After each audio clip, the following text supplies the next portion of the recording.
कि आप लोगों का श्राप अभिशाप बन जाता है और आप लोगों की दुआएं, आपका आशीर्वाद वरदान बन जाता है।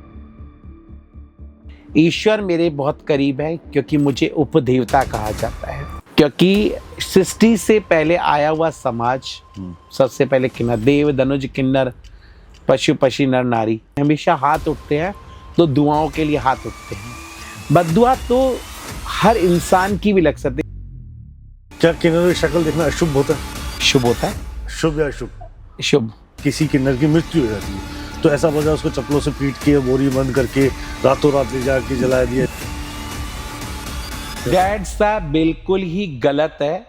किन्नर समाज का अलग कोई भगवान है? किन्नर समाज का भगवान नहीं है, हमारी कुल देवी है और जो माँ बहुचरा है और जिसकी हम पूजा करते हैं, जो मुर्गे पे सवार है। और मेहसाणा के अंदर गुजरात में इसका एक मंदिर है। आपकी आइडेंटिटी और आपकी मेंटल हेल्थ, मतलब जो कटु शब्द थे उसने कितना मेंटल हेल्थ पे आवाज करता है आपके समाज को? देखो, मेंटल हेल्थ की ये शब्दों का जो है, मेरे को देखो ना किन किन नामों से अलग अलग पुकारा गया। देखो ना, हिजड़ा, किन्नर, छक्का, मामू, गुड़, दतिल और न जाने कितने नामों से मुझे बुलाया गया। मैम, ये एक मैं फिर चाहूँगा कि आप अपने किन्नर समाज को पहले क्या मैसेज देना चाहते हैं? मैं यही कहूँगी, सबसे पहली चीज़, आप जैसे भी हैं पहले अपने आप को एक्सेप्ट कीजिए। खुद को कर बुलंद इतना कि खुदा बंदी से पूछे तेरी रजा क्या है। हमें समाज में अपना ऐसी छवि बनानी है कि समाज हमसे डरे नहीं, समाज हमें अपनाए।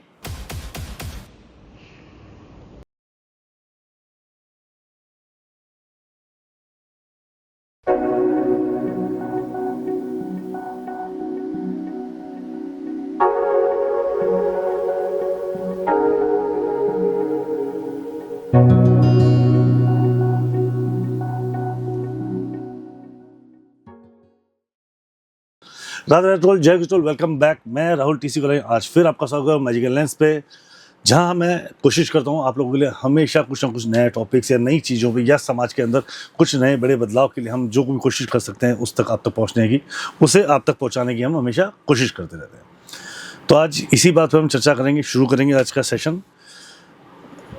आज जिस बात को जिनका आशीर्वाद बहुत ही शक्तिशाली वरदान माना जाता है और जिनका श्राप अभिशाप बन जाता है, अब इस बात में कितनी सत्य है, कितनी सच्चाई है, या उनके सिर्फ कहने मात्र से जीवन बदल जाए या उनकी एक बद्दुआ से पूरा संसार उजड़ जाए, ये आज समझना बहुत ज़रूरी है। क्या हमें इसे डरना चाहिए या नहीं डरना चाहिए? ऐसी बहुत सारी तथ्य हैं, बहुत सारी चीज़ें हैं जहाँ पर ज़मीन आसमान एक जगह पर हो जाए, उसी बात पर आज बात करेंगे। किस तरीके से, किन से, कैसे, क्या करना चाहिए, किस तरह समझना चाहिए, इस पर पूरी चर्चा करने वाले हैं हम लोग हमारे जयपुर स्टूडियो में।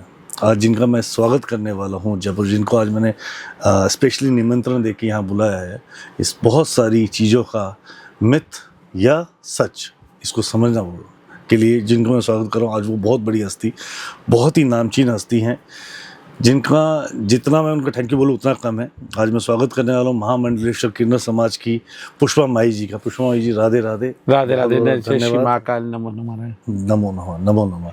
आपका पहले तो बहुत बहुत धन्यवाद कि आपने निमंत्रण स्वीकार किया यहाँ आने के लिए। इसके लिए मैं आपको तहे दिल से स्वागत करता हूँ। आपके बिजी शेड्यूल में से टाइम निकाला। धन्यवाद तो मेरा होना चाहिए, क्योंकि आपके चैनल के माध्यम से मुझे एक मौका मिल रहा है कि समाज में फैली हुई भ्रांतियों को ख़त्म करने का। तो ये एक प्लेटफॉर्म है और मैं खुद थैंक्सफुल हूँ आपकी कि आप लोगों ने इस तरह एक मुझे चांस दिया कि आपके चैनल के माध्यम से हम लोग को सेंसिटाइज कर पाए। हमारी कोशिश इतनी कि बस समाज तक, सोसाइटी तक वो एक्चुअल नॉलेज पहुँचे, एक्चुअल बात पहुँचे, जो उनकी कई बार मिथ से बहुत सारी चीज़ें गलत होती चली गई। बराबर, क्योंकि मिथ्या ही इंसान को भ्रमित करती है और मिथ्या इंसान को डर बैठाती है। और मैं कहता हूँ मिथ्याओं को, क्योंकि जो सालों पहले मिथ्याएं चली आ रही हैं, हमें उन मिथ्याओं को तोड़ के समाज की मुख्य धारा से जुड़ना है। तो आज के टाइम पे जिस तरह सोशल मीडिया का बहुत बड़ी भागीदारी रही हुई है, तो मैं भी चाहूँगी कि सोशल मीडिया के माध्यम से उन भ्रांतियों को तोड़ करके और समाज में जो सोसाइटी और समाज के बीच में बहुत बड़ा जो बैरियर है उसको ख़त्म कर सके। मैं आपसे पुष्पा माई जी, मैं आपसे पहले एक बात जानना चाहूँगा मैं इस बात में कितनी सच्चाई या कितनी आप उसको मेंटेन, मतलब क्या चीज़ आप मानते हैं कि आप लोगों का श्राप अभिशाप बन जाता है और आप लोगों की दुआएं, आपका आशीर्वाद वरदान बन जाता है, ऐसा क्या देखो है? बहुत ये महामारी के अच्छी चीज आपने पूछी और मैं इस चीज़ों को बताऊंगी। ईश्वर मेरे बहुत करीब है क्योंकि मुझे उपदेवता कहा जाता है। क्या बात। ठीक है, क्योंकि सृष्टि से पहले आया हुआ समाज, सबसे पहले किन्नर, देव दनुज किन्नर पशु पक्षी नर नारी, तो पहले आया हुआ समाज सबसे बड़ी चीज़ है। दूसरी चीज़ दुआएं बद्दुआएं, दुआओं में तो हमेशा मैंने आज तक नहीं सुना किन्नर किसी को बद्दुआएं देते हैं। हमें हमेशा हाथ उठते हैं तो दुआओं के लिए हाथ उठते हैं। बद्दुआ तो हर इंसान की भी लग सकती है, मुझे आपकी बद्दुआ भी लग सकती है, मुझे किसी को नाजायज में परेशान करती है उसकी बद्दुआ भी मुझे लग सकती है। पर कर्म प्रधान है, क्योंकि मैं आज लोकतंत्र के चौथे स्तंभ में जी रही हूँ और मैं अभी भी अगर मिथ्याओं को पकड़ के और सब चीजें सोचूंगी, दुआएं बद्दुआएं, मैं हमेशा कर्म प्रधान को मानती हूँ ज्यादा। मैं मेरी जब बात करूं, मैं कर्म प्रधान को मानती हूँ। श्री राम प्रभु ने जब 14 साल वनवास काटा और वनवास काटने के बाद जब 14 साल बाद सरयू तट पे आए तो एक ग्रुप वहां बैठा हुआ था। जब उन्होंने देखा ये ग्रुप यहाँ बैठा हुआ तो बोला महाराज आपने कहा था कि नर और नारी अपने अपने स्थान पर लौट जाए, आपने हमारे लिए, हम लोग न नर हैं न नारी हैं और हम यहीं पर आपका 14 साल से इंतजार कर रहे हैं। तो श्री राम प्रभु ने कहा कलयुग में आप जिसको आशीर्वाद देंगे फलीभूत होगा। तो सिर्फ श्री राम प्रभु ने ये कहा था, पर श्री राम प्रभु ने ये नहीं कहा कि आप किसी को बद्दुआ देंगे तो लगेंगे। तो ये इतनी बड़ा लोगों की मान्यताएं बनी हुई हैं कि बद्दुआएं लगती हैं। जी हाँ, मुझे कोई नाजायज परेशान करे, मेरे साथ कोई बुलिंग करेगा, मुझे कोई वायलेंस करेगा, या मेरे साथ कोई सेक्सुअल हरासमेंट करेगा या मेरे साथ किसी तरह का क्राइसिस करेगा तो मैं जरूर बोल सकती हूँ। अदरवाइज मैं चल करके किसी की को ऐसी बद्दुआ क्यों दूंगी? बिल्कुल सही। और किन्नर आज तक कहीं ऐसा रिकॉर्डेड नहीं है किन्नर किसी को बद्दुआएं देता है। बिल्कुल ये बात सत्य, पर चूंकि ये बात तो सत्य है, अगर आपके पास दुआ देने की शक्ति है तो बद्दुआ भी आपकी भारी हो सकती है। नहीं बद्दुआ भाई, क्योंकि देखो उसके लिए बड़ा लॉजिक बताऊं कि ये हम लोगों ने मान्यताएं बना रखी हैं समाज के प्रति, और समाज के प्रति मान्यताएं बनी हुई इस वजह से समाज को एक डर के रूप में देखा गया है। और मैं चाहती हूँ समाज साथ बैठो, एक गिलास बैठ के उसके साथ पानी पियो, उसका रिश्ता मेंटेन करो, आपको कभी डर नहीं लगेगा जी। और आज देखो डर है तभी तो समाज में हम कहते हैं कि समाज को जब अपने पीछे समाज ने अपने आप को और पीछे ढकेल दिया और हमने डर बैठा दिया समाज के प्रति। जब आप छोटे थे आपके घर में हमारे लोग आते तो क्या कहते थे, अरे ऊपर चल जाओ भाई, ये पकड़ के बच्चे पकड़ के ले जाएंगे, है ना, या ये लोग गंदे लोग हैं। तो जब आपने मेरा रवैया ऐसा बना दिया, मेरे को डर में बैठा दिया बच्चों को, तो मैं समाज की मुख्यता से कह दूंगा तो समाज के प्रति दूरियां मत बनाओ, समाज के प्रति नजदीकियां बनाओ। तो समाज के प्रति जब आप नजदीकियां बनाओगे तो समाज ऑटोमेटिक आपके करीब आएगा। जब आप में वो डर खुल जाएगा तो आपको लगेगा नहीं दुआ बद्दुआ फिर क्या फर्क पड़ेगा। सही बात है, मैं आपकी बिल्कुल से, आप जब उनसे संपर्क में आ गए, जब उनसे आप प्रेम में आ गए तो आपको कोई दुआ बद्दुआ का डर नहीं है। इस सेशन को शुरू करने से पहले ना, मतलब आगे की जो हम पूरे किन्नर समाज में हम चर्चा करेंगे, आपके मंडलेश्वर महाराज जैसे बने, जो आपका प्रोसेस रहा या खड़ा कैसे आया, आपने जो कानून के ऊपर अभी जो आपने उस पर आप कार्रवाई कर रहे हैं, जो आपकी न्यू भोर, मैं आपको बताऊँ, नई भोर एक इनकी संस्था है जो पिछले काफ़ी लंबे समय 22 से 23 वर्षों से इस क्षेत्र में कार्य कर रही है और बहुत अमेजिंग है, उस पर भी आज हम चर्चा करने वाले हैं। पर सबसे पहले मैं एक चीज़ जानना चाहूँगा, आपके जीवन की ऐसी कोई एक कहानी जिसको याद करते आपके रोंगटे खड़े हो जाते हैं? देखो रोंगटे तो मेरा हर पल खड़ा हुआ है, क्योंकि जब समाज को जीने का वजूद ही नहीं था और उसकी लड़ाई लड़ने के लिए जब मैं 2002 के लिए निकली तो कितना बड़ा मेरे लिए रोंगटा खड़ा हो जाता था। पर हाँ, जिस समय मेरी मदर एक्सपायर हुई थी उस समय मेरे बहुत रोंगटे खड़े हो गए थे और मैं मेरे ज्ञान के समाज के चलो कि मेरे पाँव से धरती खिसक गई और सर से आसमान हट गया हूँ। मेरे लिए बहुत बड़ा एक दर्दनाक था और मैं 1 साल पूरा डिस्टर्ब भी रही थी। आपकी मदर जिनकी बात करो, बायोलॉजिकल मदर, मैं पेरेंट्स के साथ ही रही हूँ और आज भी मैं परिवार के साथ ही रहती हूँ।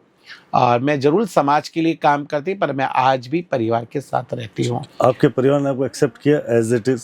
मेरी मदर ने सिर्फ एक ही बात बोली, देसी का लड्डू टेढ़ा ही सही पर मेरा है, किसी और का नहीं है। क्या बात। तो एक बड़ा सबसे बड़ा चीज है कि समाज में जो फैली हुई भ्रांति, मैंने जिस तरह का बता रही हूँ कि मेरी जब मदर का एक्सपायर हुआ तो बहुत बड़ा चीज़ें थी, फैमिली में बहुत चीज़ें देखी, पर मेरे लिए दर्दनाक तब था जब मैं 10th में पढ़ती थी और मेरी कॉलोनी के लड़के ने आके घर पे आके कंप्लेंट्स करी थी। और जब उसने कंप्लेन करी तो मेरे लिए बहुत बड़ा देखने लायक था। मैंने अपने ये सोचा शायद मुझे जीने का अधिकार नहीं है, मुझे मर जाना चाहिए, मुझे ये करना है। मैंने बहुत सारी डिस्टर्ब भी हुई थी, और जब वो डिस्टर्ब मैं हुई तो मेरी सिस्टर ने, मैं छत पे चली गई थी और छत से कूदने की तैयारी में थी और मैंने छत का दरवाज़ा लॉक भी कर दिया था, पर सिस्टर पास वाली छत से कूद के आई और उसने मुझे सर पे हाथ रख के और मुझे लेके आई। उस वक्त मेरी माँ ने एक ही शब्द बोले कि जैसा भी है मेरा है, पर जिंदगी में वो कभी काम मत करना जिससे परिवार और परिवार का नाम खराब हो, और घर में कभी कंप्लेन। मेरी मदर ने वो मेरे साथ जो काउंसलिंग करी, शायद वो मेरे साथ काउंसलिंग नहीं होती और मेरी माँ का और मेरी बहन का सपोर्ट नहीं होता तो शायद मैं आज इस जगह पे नहीं होती। तो बहुत सारा चीज़ें हैं कि वो जो था कि माजरा था, जो मैं अभी भी मेरे जैसा आपसे बात कर रही हूँ तो वो नज़ारा मेरे सामने घूम गया है। हम क्योंकि उस समय मेरे घर पे सारे मेरे मौसी कज़न सभी गर्मियों की छुट्टी थी और वैकेशंस थे, तो उस समय सभी लोग आए हुए थे और उस समय मुझे लग रहा था, बहुत गिल्टी फील महसूस हो रही थी, मैंने ये क्या किया। और मेरे घर पे आके इस लड़के ने आके कंप्लेन, क्योंकि उस लड़के ने मेरे साथ पहले तो सेक्स अब्यूज़ किए और उसके साथ बाद में आके मेरे ही घर पे आके कंप्लेन करने लग गया। तो बड़ा था मुझे ऐसा क्या हुआ, मतलब वो इनसाइड ऑफ गिल्टी आपकी बात सुन रहा हूँ। और मैं उस क्योंकि एक कहावत है, जो तन लागे सो तन जाने, ना आने कोई प्रीत पड़े, तो क्योंकि चोटी कटेगी तो दर्द मुझे होगा, किसी और को दर्द ना होगा। क्योंकि वही शीशा है कि मतलब दर्द मेरे को मेरे जो समाज ने मुझे क्या सोचा था और मैं मेरे परिवार ने मुझे बॉर्न एज ए मेल किया था और मैं अपने आप को आइडेंटिफाई वो कर रही, तो बड़ा वो रहा। बाकी फैमिली का रवैया कैसा रहा आपकी तरफ? मेरे फैमिली का रवैया बहुत अच्छा रहा, क्योंकि मैं 4 सिस्टर के ऊपर हुई थी, 5वीं थी, तो घर में बहुत लकी थी। और मेरे बॉर्न के बाद में जाकर हम लोगों ने 1975 में जाकर के हम लोगों ने एक बहुत बड़ा बंगला लिया था, तो उससे बहुत बड़ी बात होती थी। और मेरे से सबसे बड़ा जो ब्रदर है, एल्डर ब्रदर है, वो जाकर के फॉरेन चला गया था। तो और मेरे पेरेंट मामा मामी मौसी सब फॉरेन कंट्रीज रहते थे, तो परिवार का हमेशा सपोर्ट रहा। और इवन मैं जब छोटी थी तो मैं स्कूल में तब बाल सभाएं हुआ करती थी असेंबली, और उस समय मैं लेडीज़ कपड़े पहनती थी और मेरी सिस्टर मुझे तैयार करती थी, ये देखो आप कि। और मेरी सिस्टर, उस समय कोई ये म्यूज़िक सिस्टम नहीं हुआ करते थे, और मेरी सिस्टर लाइव गाती थी और मैं डांस करके आती थी, तो ये सपोर्ट रहा होता। होम साइंस करती थी तो घर से, जब स्कूल में होम साइंस हुआ करता था तो घर से स्टोव और सब कुछ ले जाना करना, तो सपोर्ट रहा हुआ है। अब हम जानना चाहेंगे मैम कि जो महामंडलेश्वर आपको उपाधि मिली है, और ये पहले तो किन्नर समाज को अखाड़े की क्यों जरूरत पड़ी, देखो कैसे बना, और उसमें आपकी उपाधि यहाँ पे कैसे है? देखो 2014 में जब हमें सुप्रीम कोर्ट ने, उच्च न्यायालय ने एक अधिकार दिया कि मुझे मेरे वजूद को पहचानने के लिए 15 अप्रैल 2014 को एक जजमेंट मिला जिसमें मेरे को 1 दिन का वोट देने का अधिकार मिला। क्या मैं जान सकता हूँ उस दिन ऐसा लगा आपको कि ये आज मुझे जीने का अधिकार मिल गया है? देखो, जब हम इस पिटीशन दायर करी थी तो 2 बार हमारी पिटीशन फेल हो गई थी। क्यों हुई थी? क्योंकि एक सेंसर डाटा नहीं था हमारे पास में। तो हमने 2013 के अंदर वापस कम्युनिटी के रिसोर्स पर्सन से मिल करके एक वापस मैपिंग करी और वो आंकड़ा सुप्रीम कोर्ट में जजमेंट दिया। तब सुप्रीम कोर्ट ने जाकर के हमें 1 दिन का अधिकार मिला, और जिस दिन वो मिला तो मानो मेरी रीढ़ की हड्डी, मेन बोन शरीर की रीढ़ की हड्डी होती है, तो मानो मुझे जीने का अधिकार मिला हुआ। और आज के बाद में हम और राइट्स के पीछे हम हर डिपार्टमेंट में ठोक बजा के बात कर सकते हैं। तो एक बड़ा ही अद्भुत डिसीजन था सुप्रीम कोर्ट का, जो हमारे लिए बहुत बार कारगर से था, जिसके बिहाव पे हम लोगों ने राजस्थान में ट्रांसजेंडर वेलफेयर बोर्ड बनाया और बहुत सारे, क्योंकि आज भी हम सुप्रीम कोर्ट का जजमेंट लगा करके डिपार्टमेंट्स के मेरे अधिकार हैं, तो हम बड़े ठोक बजा, क्योंकि जहाँ एक आदमी को और पुरुष को नहीं था, वहाँ तीसरे जेंडर को के लिए लड़ाई लड़ करके तीसरे जेंडर्स के लिए एक अधिकार लाना, वो है। तो 2014 में जब जजमेंट आया, जजमेंट के बाद में हमने कहा यार हमारा समाज में हिंदू सनातन धर्म में जो हमारा खोया वजूद है उसको यथावत स्थापित कैसे किया जाए।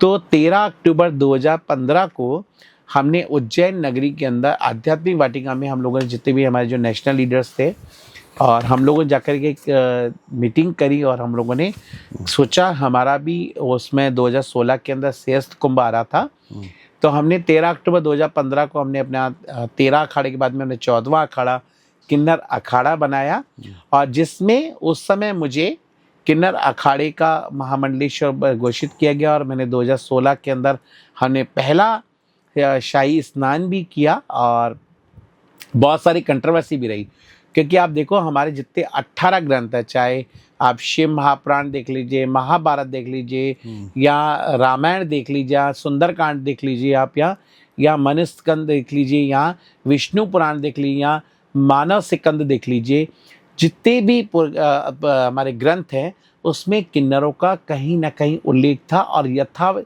उन उल्लेखों को कहीं ना कहीं हमें बताया ही नहीं गया, उनको यथावत स्थापित करने के लिए किन्नर अखाड़ा बनाया, और सनातन धर्म की ध्वजा को लहराने के लिए किन्नर अखाड़ा। और आज 2019 के अंदर जूना अखाड़ा ने अपना पुरुषार्थ दिखा करके और किन्नर अखाड़े को एक्सेप्ट किया, और हमें शाही स्नान नागा साधु के बाद में, जूना अखाड़े के बाद में नागा साधु हमें शाही स्नान करने का एक बड़ा ही मौका मिला, जिसमें हमें आज भी मान्यता मिल गई, और हमारा जो किन्नर अखाड़ा है वो आज जूना अखाड़े के साथ में एक अनुबंधित होकर के, और आज हम शाही स्नान करते हैं। बहुत बढ़िया बात। तो ये अखाड़ा आपके खाली आपके समाज को धर्म के प्रति अपडेट करने के लिए या उनकी अस्तित्व को पहचान करने के लिए कार्य करे? देखो सबसे बड़ी चीज़ है, जो हमारे किन्नर अखाड़े में जितने भी महामंडलेश्वर हैं वो कहीं ना कहीं सामाजिक कार्यकर्ता भी हैं साथ साथ जी, जिसमें मेरी गुरु श्री 1008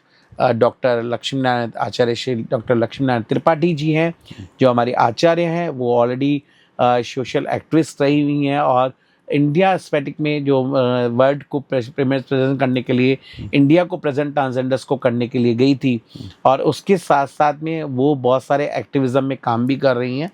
और मैं जैसे नई भोर संस्था चला रही हूँ, और भी जो इसमें महामंडलेश्वर है, चाहे पवित्रानंद गिरी हैं उनकी खुद की संस्था है, चाहे उसके अंदर और लोग भी जो जुड़े हैं, सबकी अलग अलग संस्थाएं हैं जो इसमें सामाजिक कार्य के साथ काम कर रहे हैं। और सामाजिक कार्य के साथ साथ में हम लोगों ने जो सनातन धर्म की ध्वजा को लिया, क्योंकि आप देखो कि जो हमारे बच्चे थे जो कहीं ना कहीं धर्म से विमुख थे, और उनको वापस धर्म में एक लगना। और दूसरा सबसे बड़ी चीज़ है, हमारे अखाड़े के अंदर एक जेंडर न्यूट्रल अखाड़ा है। यहाँ पर महिलाओं भी हमारे अखाड़े के अंदर शिष्य बनी हुई हैं, या पुरुष भी हमारे अखाड़े के अंदर हैं। तो ये ऐसा नहीं है कि सिर्फ एक किन्नरों के लिए है, हमारे अखाड़े के अंदर पुरुष भी हैं और महिला भी हमारे अखाड़े के साथ जुड़ी हुई है। बहुत बढ़िया। ऐसा मतलब आपको क्या लगता है कि इस अखाड़े के बाद लोगों का नजरिया कुछ बदला? देखो सब बहुत कुछ बदला।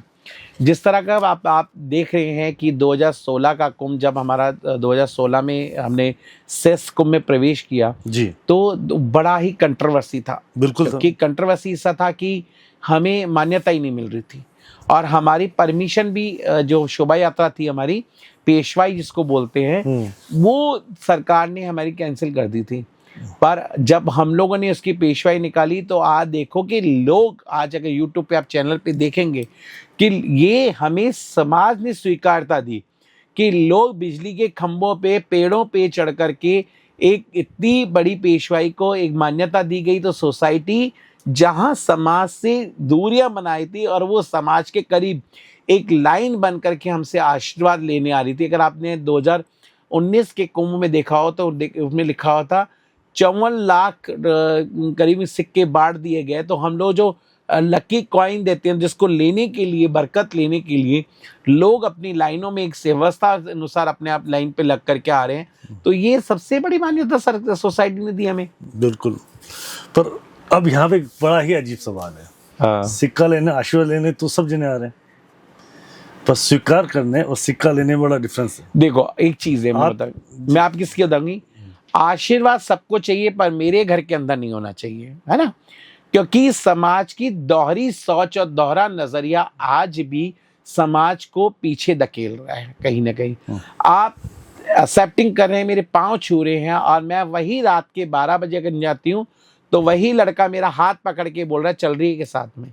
तो अभी तक दोहरी सोच और दोहरा नजरिया समाज को भी समाज की मुख्य धारा से जुड़ने का मौका नहीं दे पा रहा है, क्योंकि समाज का रवैया वही देखा हुआ है हमने ना, जो समाज का जो पुराना करेगा। क्योंकि मैं समाज को एक अजीब अलग नजरिए से देखना चाहती हूँ, समाज को मुख्य धारा से जोड़ना चाह रही हूँ, समाज को बराबर की रोजगार के साथ जोड़ना चाह रही हूँ, बराबर के बिजनेस के साथ जोड़ना चाह रही हूँ, पर समाज के कुछ लोगों का वो रवैये की वजह से वापस में पीछे धकेल दी जाती है। जी आप मतलब आज किन्नर समाज अपने समाज से उम्मीद क्या करता है, मतलब क्या चाहता है कि वो किस तरह एक्सेप्ट करें?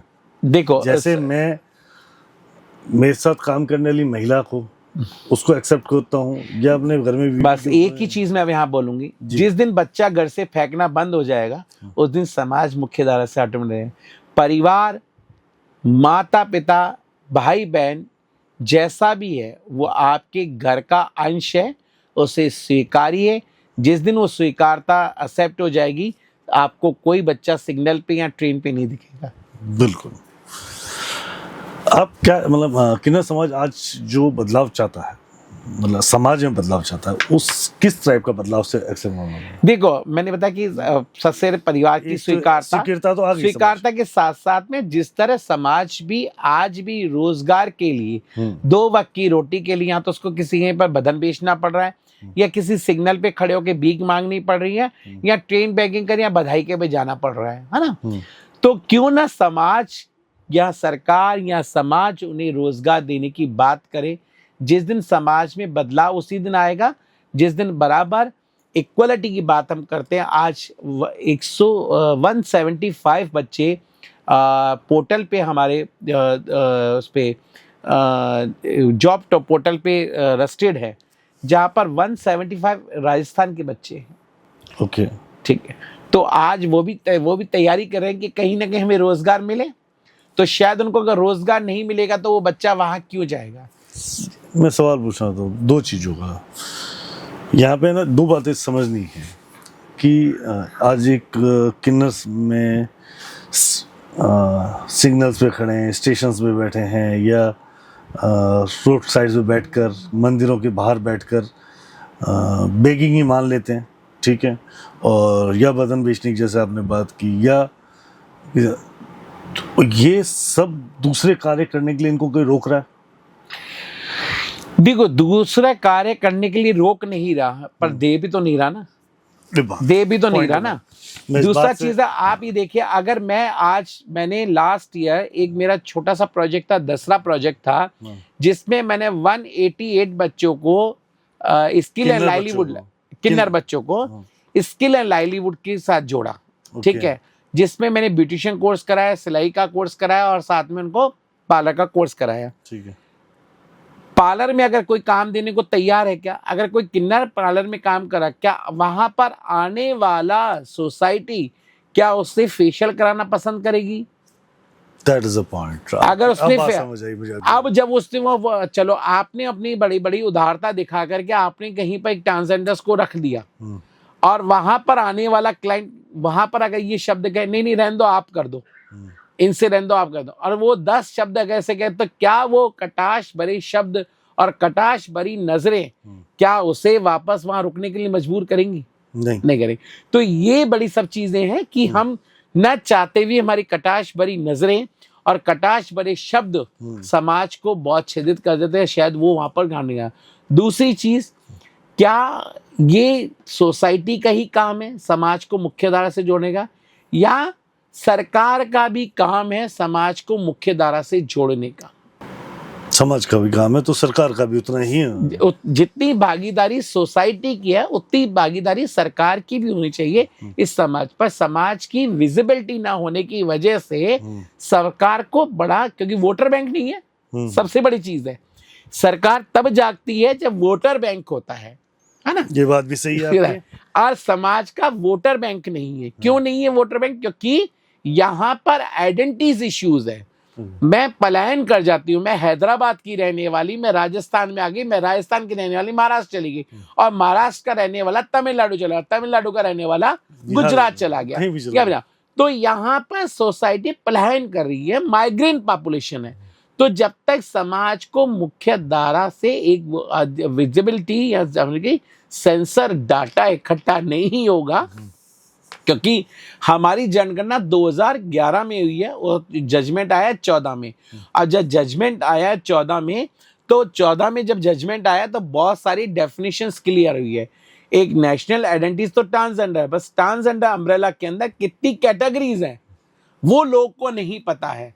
जैसे जोगती, अरवानी, मंगलामुखी, जोगता, जोगप्पा, किन्नर, हिजड़ा, है ना, ट्रांसमैन, ट्रांसवुमेन, ये सारी डेफिनेशंस है, पर आइडेंटिटीज क्या है? ट्रांसजेंडर्स। तो ये बड़ा सोचना है, जब तक वो विजिबिलिटी नहीं दिखेगी तो तब तक कोई भी सरकार या कोई भी कानून के ऊपर ज्यादा प्रभावित कार्य नहीं हो पाएगा। एक कानून जिसने ऐसा लगता है वाकई आपको हेल्प कर सकता है, वो कौन सा होना चाहिए? देखो, ये हमारा सबसे बड़ा जो 2014 का एक जजमेंट आया और 2019 का जो हमारा एक्ट और 2020 का उसके ऊपर रूल्स आया, वो इतना बड़ा प्रभावित है क्योंकि हर स्टेट में वहाँ पर उसमें बात करी गई है, वायलेंस की बात करी गई है, यहाँ पर मेरे जेंडर को लेकर मुझे जॉब से निकालने तक की बात करी गई। वो कोई अगर होती है तो वो कानून है, 2019 का एक्ट है। या मैं अपने नामों में परिवर्तन ला सकती हूँ, जैसे मेरा नाम प्रदीप और प्रदीप से मैं अगर अपने स्कूल के डॉक्यूमेंट से लेकर के अभी तक के डॉक्यूमेंट्स को चेंज कराऊं तो 2019 का एक्ट बड़ा प्रभावित है। और मेरे को अगर मेरे जेंडर को देख के मुझे कहीं नौकरी से निकाल दिया जाता है तो ये एक्ट 2019 का बहुत बड़ा प्रभावित है, जिसके बिहाव पे हम किसी को भी 6 महीने से 2 साल तक की सजा का प्रावधान है। तो ये एक्ट बड़ा इम्प्लीमेंटेड है। It can help, right? उसने हेल्प किया है। हेल्प की है। Right ma'am. सो यहाँ पे आपने बोला कि किसी इस एक्ट ने आपकी हेल्प की। मैं इस एक्ट को छोड़ देता हूँ। आपकी आइडेंटिटी और आपकी मेंटल हेल्थ, मतलब जो कटु शब्द थे, उसने कितना मेंटल हेल्थ पे आवाज करता है आपके समाज को?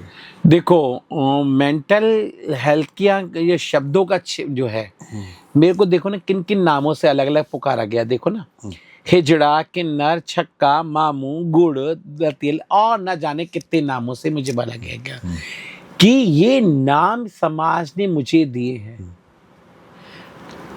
सागर मंथन के टाइम पे मुझे मोहिनी कहा जाता था, जो विष्णु भगवान ने मोहिनी रूप कहा गया।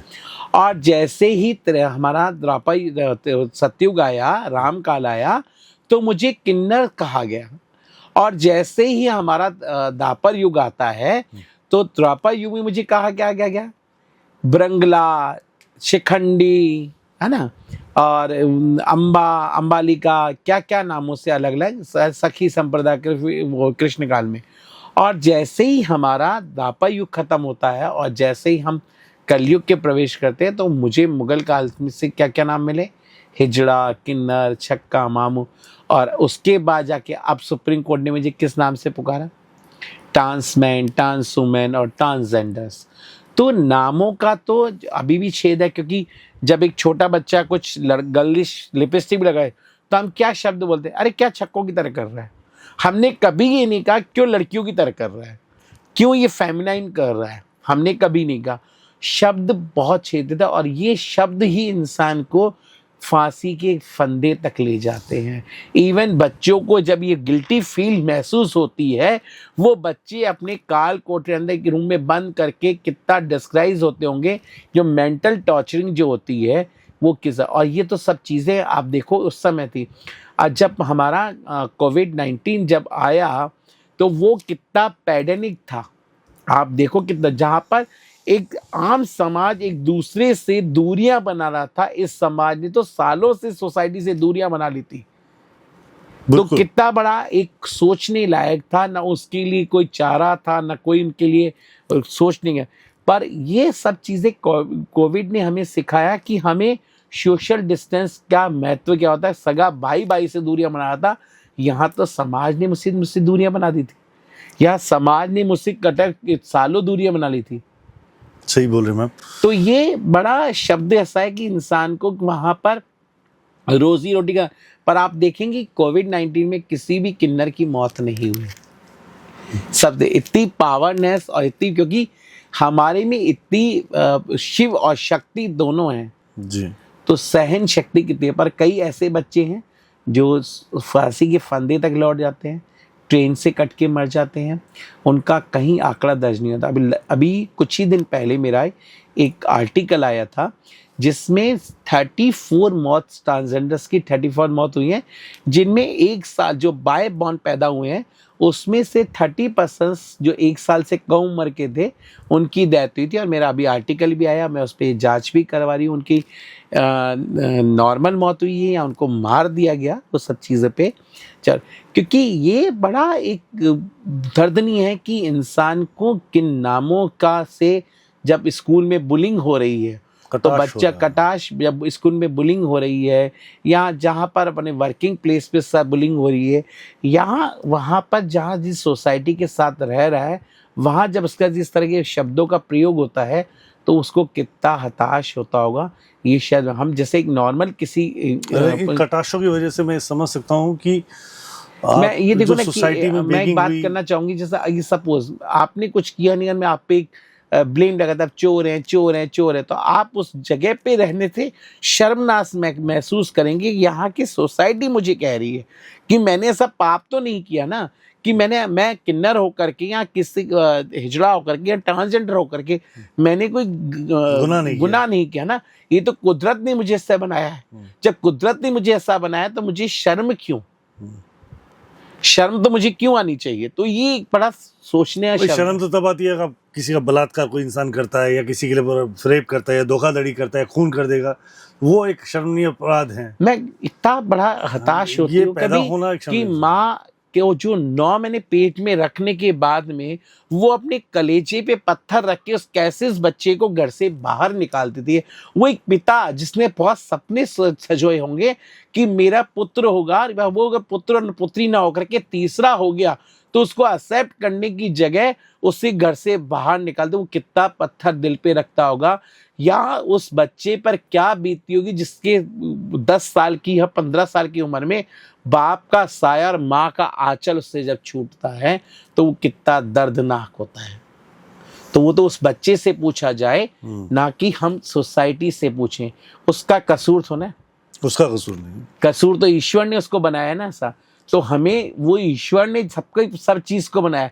तो जो हम एक एब नॉर्मल बच्चा पैदा होता है हम ता उम्र तो उसको पालते हैं, पर जो बच्चा सिर्फ जेंडर अलग है, बाकी 2 हाथ 2 आंखें 2 पांव सब कुछ सेम है, जैसे आपके सामने मैं खड़ी हूं, फिर उसे एक्सेप्ट करने में क्या दिक्कत है।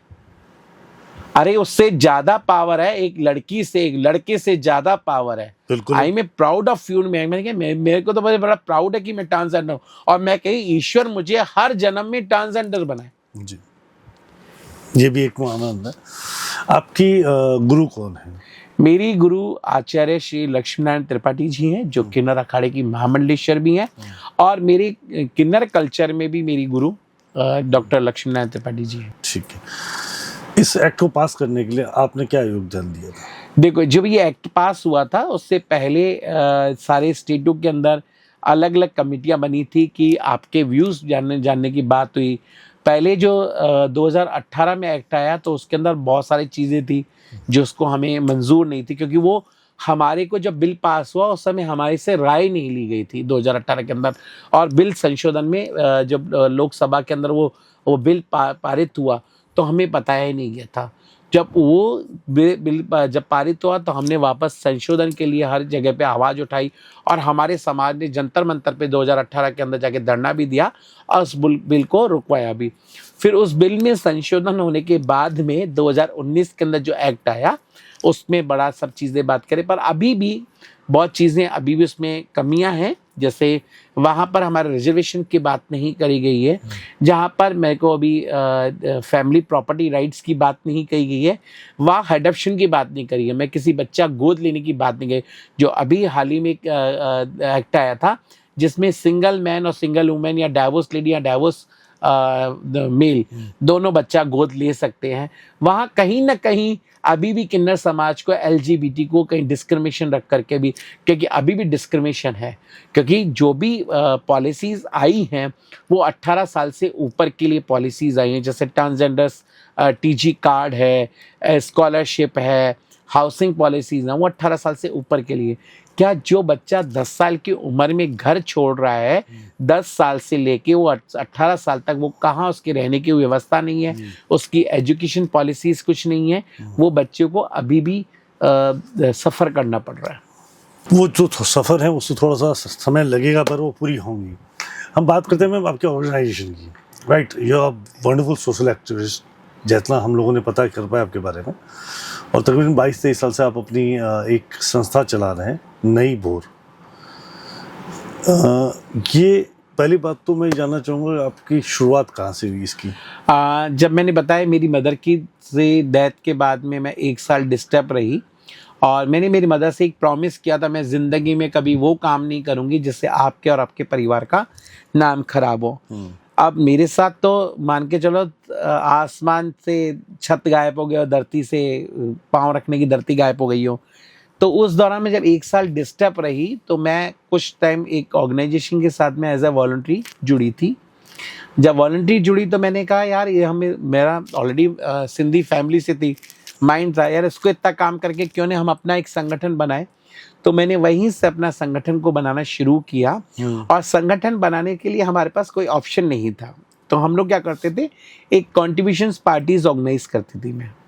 अपने समाज के लिए या अपने समाज के लिए, किन्नर समाज के लिए? नहीं, अपने समाज के लिए। और जब मैं उस समय कॉन्ट्रीब्यूशन LGBT की पूरी पार्टी ऑर्गेनाइज करती थी और सबसे कॉन्ट्रीब्यूशन लेके पार्टीज करती थी, और वहाँ पर एक जेंडर सेंसिटाइज करना, हेल्थ के इश्यूज से बात करना, करते करते मोबिलाइजिंग होना। और जब मेरा संगठन मजबूत हो गया तब जाके 2007 में मैंने जा करके अपने ऑर्गेनाइजेशन को रजिस्ट्रेशन कराया। ठीक है। जो उस समय रजिस्ट्रेशन कराया तो हम लोगों ने एक CBO कमिटी बेस्ड ऑर्गेनाइजेशन रजिस्ट्रेट कराया था, क्योंकि उस समय रजिस्ट्रेशन होते थे। फिर उसके बाद में जब 2008 के अंदर गुर्जर और मीणाओं के आंदोलन हुए, उसके बाद फिर संगठन को रजिस्ट्रेट करना बंद कर दिया था।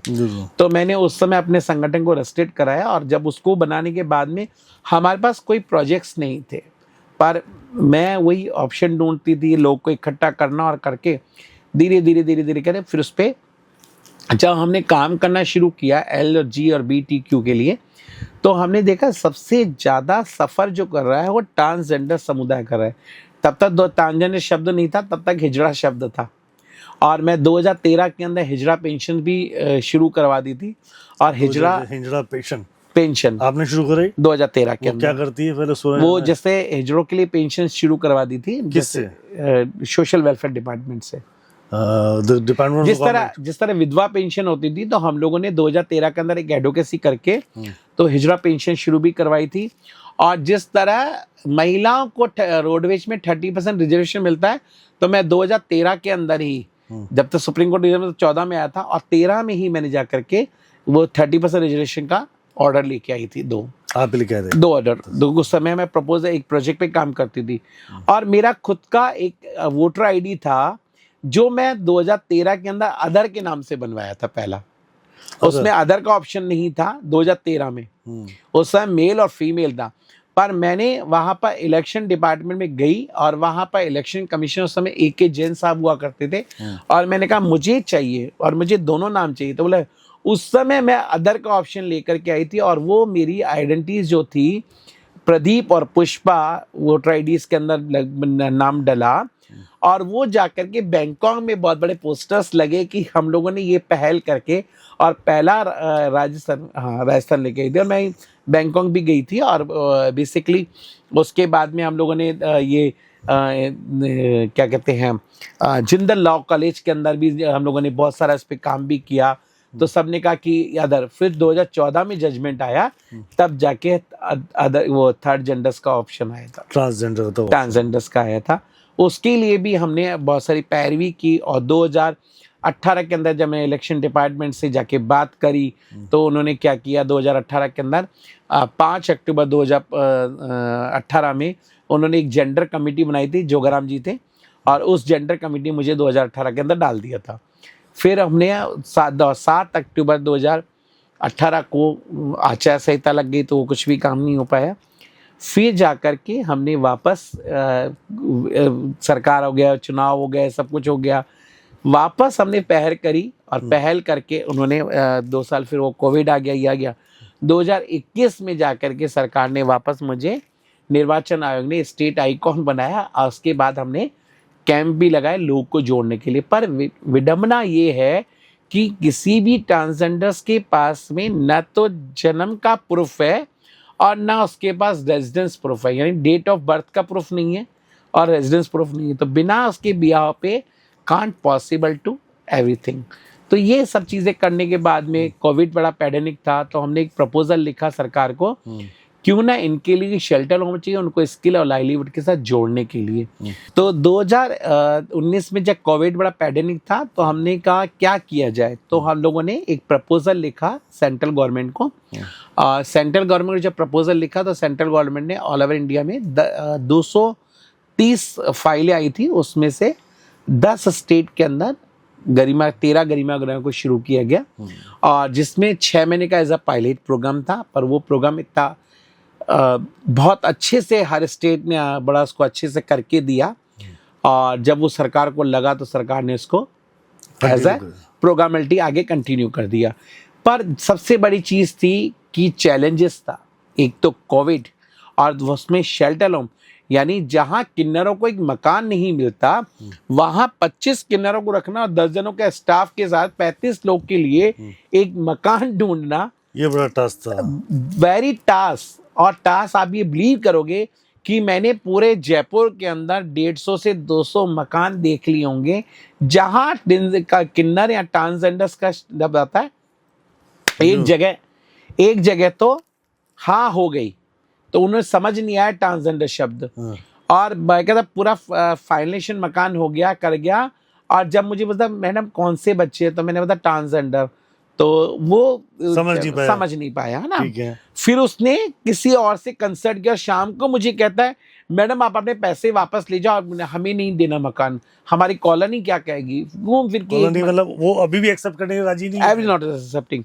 फिर एक मकान मुझे मिला जिसमें मकान वाले ने टर्म्स और कंडीशंस रखी, और एक बोर्ड लगाने पर पूरी कॉलोनी इकट्ठी हो गई। ओके, दैट वाज मेरी शॉक्ड, मेरे लिए बड़ा दिन में अब कहाँ जाऊंगी मैं। मेरा मार्च में प्रोजेक्ट शुरू हो गया, जून आ गया, और मैं अब कहाँ लेके जाऊंगी इनको। तो और मैंने पूरी इस कॉलोनी में एक सेंसिटाइज किया कि मैंने कहा ठीक है, आप चाहते हो किसी का बच्चा सिग्नल पे जाके भीख मांगे, आप चाहते हो किसी का बच्चा जाके 2 वक्त की रोटी के बदन बेचे या ट्रेन मांगे, तो ठीक है, मेरा टाइम पीरियड खत्म होगा, मैं मकान खाली कर दूंगी, मुझे कोई दिक्कत नहीं मकान खाली करने में। पर जिसको प्रॉब्लम है वो प्लीज़ मुझे अपना आधार कार्ड दे दे, मैं आपको एक नोटिस भेजती हूँ, आप उसका मुझे जवाब दे दीजिए।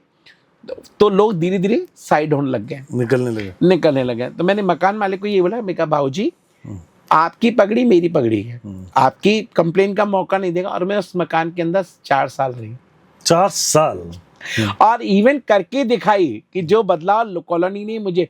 पर कुछ लोग चाहते हैं ना कि जो अच्छा काम करता है उसके पांव खींचने वाले लोग होते हैं, तो लोगों को वो सहन नहीं हुआ और लोगों ने षड्यंत्र रच करके मुझे नीचे गिराने की कोशिश करी।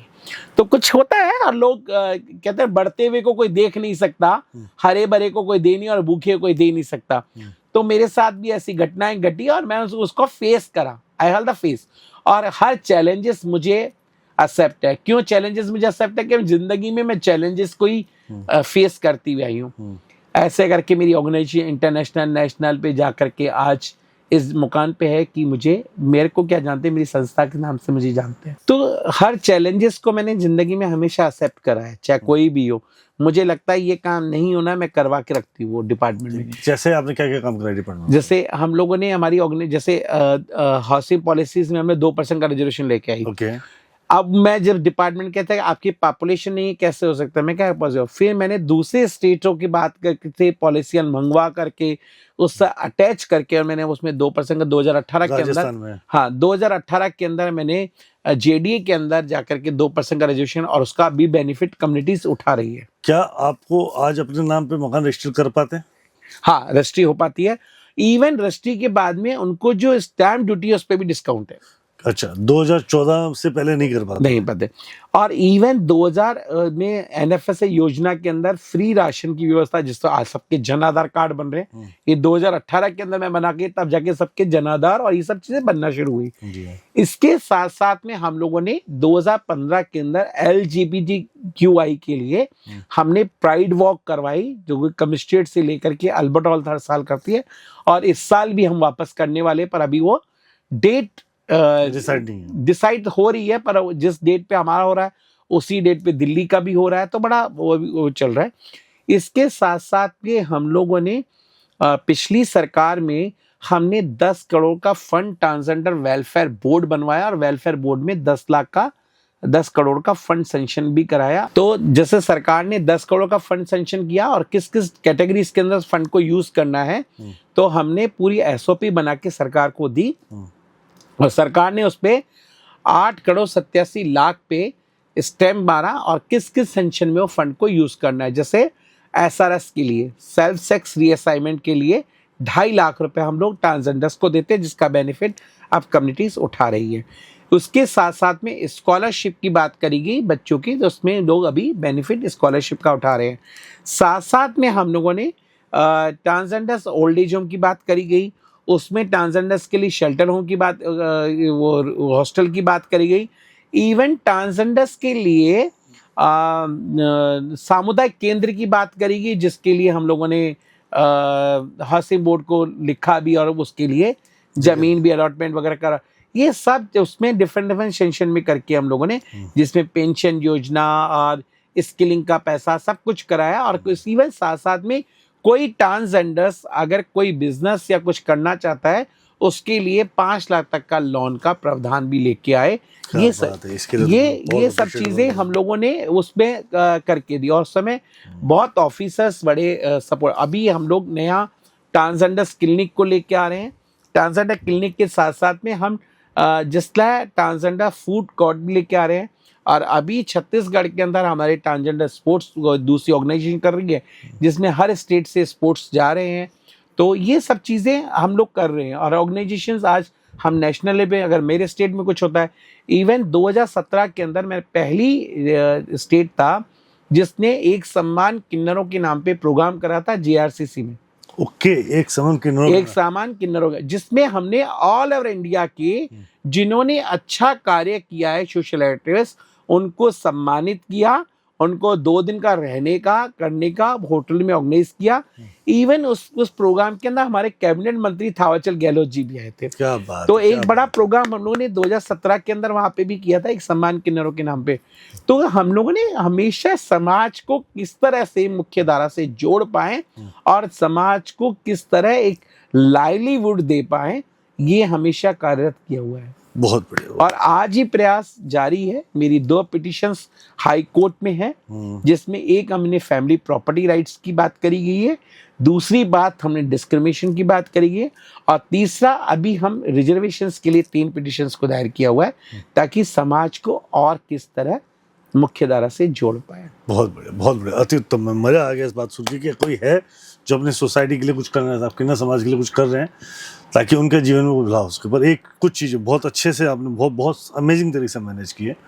जहाँ पर है, बस एक बात मैं यहाँ सबको कहना हूँ, हमें हमारे समाज के अंदर कहीं ना कहीं एक्सेप्टेंस की ज़रूरत है। एक्सेप्टेंस मतलब अगर हम किसी को जॉब दे सकें, या हम कहीं कनेक्ट कर सकें, तो जरूर है। जैसे कि मैम को एक बड़ी तकलीफ आई कि बड़ा सुनकर बड़ा दुख हुआ, हमारे पड़ोस में कौन आके रह रहा है, सिर्फ माहौल ख़राब हो जाए, एक गुंडा बदमाश खूनी और या किसी प्रकार का चोर उचक्का आ जाए तो हम उसको जवाब नहीं दे पा रहे, क्योंकि वो तो गोली मार देगा, वो हमारे घर में ये कर देगा, वो किडनैपर है कर लेगा। पर एक उसी समय पर जब आपके समाज में, आपकी सोसाइटी में अगर किन्नर कोई मकान ले रहा है तो इसको क्यों दिया जाए? हम दूसरे धर्म वालों को नहीं दे रहे, ये भी एक्सेप्टेंस नहीं हो रही, पहले ये एक्सेप्टेंस जरूरी है। तो किन्नर समाज अगर आ रहा है तो वो बेचारा परेशान तो नहीं कर रहा, वो अपने कार्य से कार्य कर रहा है। नहीं, बहुत अभी इवन देखिए, समाज को कहीं भी मकान नहीं मिलता, मजबूरन मुझे बस्तियों में रहना पड़ता है जी, स्लम एरिया के अंदर रहना पड़ता है। और स्लम एरिया में रहने की वजह से मुझे बहुत सारा सफर करना पड़ता है। क्यों? क्योंकि आप जानते हैं जो स्लम एरिया के अंदर रहने वाले लोग होते हैं वो किस तरह के होते हैं, ड्रग्स एडिक्टेड होते हैं, नशेरी होते हैं, वहाँ प्रॉपरली वॉशरूम नहीं होता है, वहाँ प्रॉपरली मेरे लिए सिक्योरिटीज नहीं है, और जिस समय मुझे वॉशरूम जाना है वहाँ पर लाइन लगती है स्लम एरिया के अंदर, मजबूरन मैं वहाँ जा नहीं पाती हूँ, जिससे मुझे बहुत सारा सफोकेशन होता है। हम लोगों ने म्यूनसिपालिटी कारपोरेशन में, म्यूनसिपालिटी कारपोरेशन की ब्रांड एम्बेसडर हूँ स्वच्छता अभियान की, हमने पहल करी और पहल करके आज आप देख रहे होंगे पब्लिक टॉयलेट्स जो गवर्नमेंट के बने हुए हैं सब पे साइनेज लगा हुआ है, ट्रांसजेंडर्स का, ट्रांसमेन ट्रांस, जो फीमेल टॉयलेट्स हैं वहाँ पर ट्रांस वुमेन लिखा और जहाँ मेल टॉयलेट्स हैं वहाँ ट्रांसमैन लिखा हुआ है। तो ये तो हमने वहाँ तक की अप्रोच बनाई, क्या समाज उन्हें मकान नहीं दे सकता है ताकि उन बच्चों पे पढ़ाई कर सके, कुछ सब चीज़ें हो सकती। बहुत सारी अभी भी भ्रांतियाँ हैं और भ्रांतियों को जब तक हम नहीं तोड़ेंगे, जो समाज और सोसाइटी के बीच में बहुत बड़ा बैरियर है, जब तक हम बैरियर कम नहीं करेंगे तब तक समाज में अभी भी बहुत सारी मिथ्याएं बनी रहेंगी। एक सवाल यहाँ अलग बनता है मैम, ये तो आपने समाज की बात की, आपके किन्नर समाज में क्या वो लोग जो सिग्नल्स पे हैं, या वो लोग जो बदन बेच रहे हैं, या वो लोग जो बधाई के पात्र बन के चले जाते हैं, या वो लोग जो नृत्य कार्य कर लेते हैं, क्या वो लोग बदलना चाहते हैं अपने आप को? बदलना चाहते हैं, जरूर बदलना चाहते हैं। इसीलिए सरकार ने हर स्टेट के अंदर गरिमा गृह शेल्टर्स होम स्टार्ट करे हैं। और आज देखो हिंदुस्तान जिंक में 23 बच्चे वो भी काम कर रहे हैं, हिंदुस्तान जिंक के अंदर, हिंदुस्तान जिंक में कर रहे हैं, अमेजोन में, फ्लिपकार्ट में, वेदांता में। इवन अभी हमने कॉर्पोरेट सेक्टर से 2 ट्रांसजेंडर्स को 1-1 लाख का सपोर्ट दिलाया, ओके, ताकि वो अपना छोटा काम कर सके। एक को हमने दिलाया उसके लिए एक को फ्रेंडली मूर्ति और पेंटिंग्स बनाने के लिए, और एक को दिलाया हमने अचार और पापड़ का काम स्टार्ट करने के लिए। 2 को अभी हमने दिलाया। हमने 5 के फॉर्म भरे, 2 उसमें एग्जामिनेशन में क्लियर करे, उन दोनों को दिलाया। तो लोग भी काम करना चाहते हैं, लोग भी समाज की मुख्यधारा, पर ये है कि काम दे कौन, शुरुआत कौन करे। हमारे पास बहुत सारे कॉन्सेप्ट है, हमारे पास बहुत सारे प्रपोजल्स हैं कि ऐसे प्रपोजल्स मेरे पास है कि हम लोग क्यों नहीं समाज को मुख्य काम दे सकते हैं, दे सकते हैं। पर हमने देखा कि सिग्नल पे खड़े होकर के ताली आपको एडिट कर रही है, पर वो ताली उसका पेट भी भर रही है। हमें तो उसकी ताली एडिट कर रही है कि वो सिग्नल पे खड़ा है, पर हमने ये नहीं सोचा वो सिग्नल पे खड़ा क्यों है।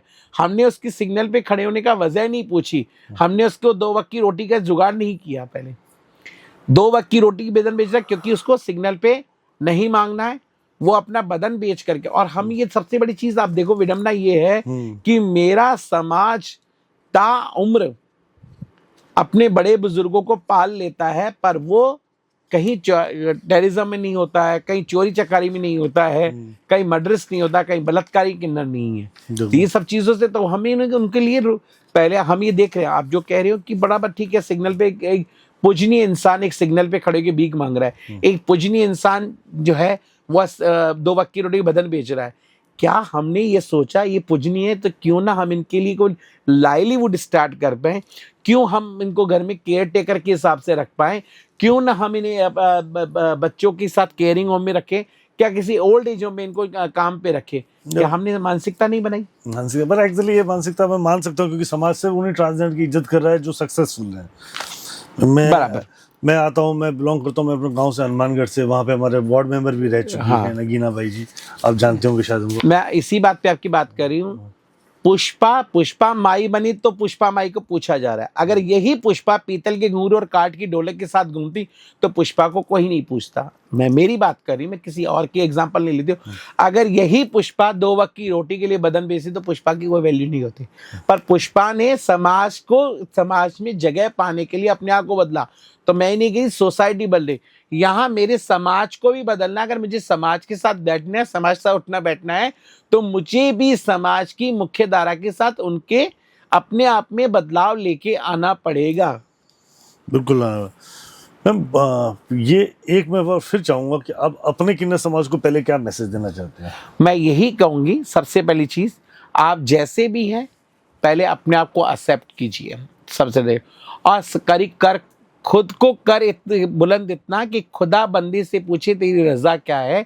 हमें समाज में अपना ऐसी छवि बनानी है कि समाज हमसे डरे नहीं, समाज हमें अपनाए।